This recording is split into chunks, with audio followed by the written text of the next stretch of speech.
All right, everybody. Dion Sanders has officially been named the Colorado head coach tonight, a few minutes ago. Um, Dion Sanders, he was the Jackson State head coach in the SWAC. He won two SWAC championships in his 2 years at Jackson State. So it is what it is. He went 27-5 at Jackson State, and hey, it's time to move on to bigger and better things. He did say if a coaching opportunity come along, he'll look into it, or a Power Five coaching opportunity, and he got it now at Colorado State. His name was mentioned for Nebraska, Auburn, a couple of other schools, and a lot of people was wondering why Auburn didn't really consider him as to take over the job. And I read some article saying that basically Dion Sanders ain't finna kiss nobody ass. And those are the type of coaches that Auburn hires. So they had to move on from Dion Sanders because that wasn't gonna daggone happen. You can believe that shit. But anyway, we'll see what kind of program he put together at Colorado, because we all know he changed the whole platform for HBCUs. So HBCUs wasn't getting that much coverage until Dion Sanders went to Jack State. Even had college game day to come down to Jackson State. So that tells you how he changed the perspective of HBCU football. I thought he wasn't going to leave Jackson State or the HBCU forum. That's what I thought, because he talked and his actions showed that that's what he was all about. He talked about how these prominent coaches really don't, they don't give HBCUs the exposure that he think that they should get. So it is what it is. I mean, Dion Sanders even got the #1 recruit in the nation to go to Jack State.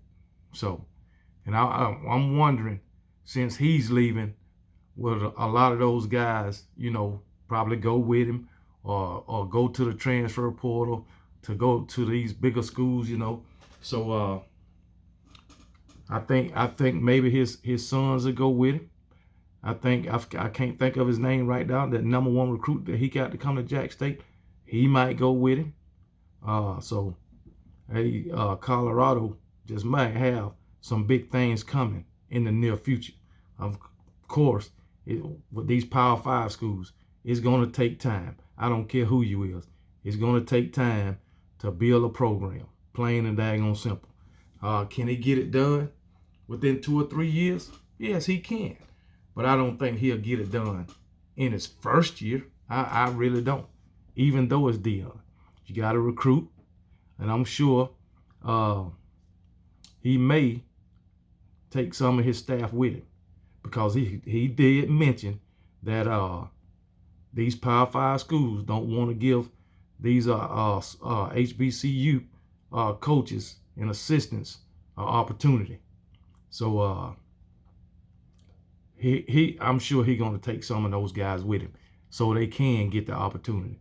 Plain and simple. And I read something earlier today about they was offering him up to $5 million a year, and that's way more than what he's making now. So I mean, it could be more on the table, but I read $5 million, and I don't even think he was making but like 400 something thousand at Jackson State. So we'll see how it all works out for Dion. I hope it work out for the best, and I hope it put Colorado back on the map. Colorado used to have a good program.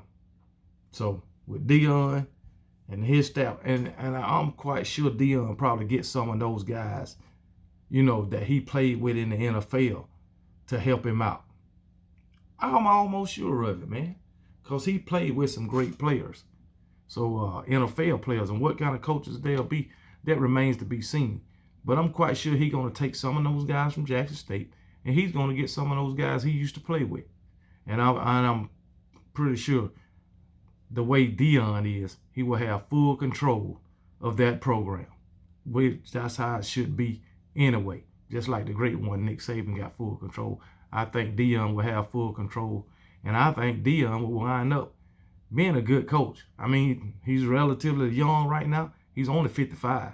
So he still got time, plenty of time.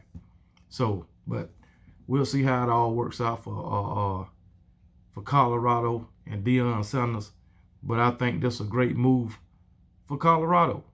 And the schools that needed head coaches missed out. Nebraska, Auburn, Arizona State. So it is what it is. Miami, you probably could have got him last year. And I'm damn sure if Miami would have picked up Dion, that Miami would have been back on the damn map probably in 2 years. So, but they missed out. But oh well. But anyway, I'm happy for Dion. I'm happy for Colorado. And it is what it is. Just want to give y'all that little piece of information. Roll Tide.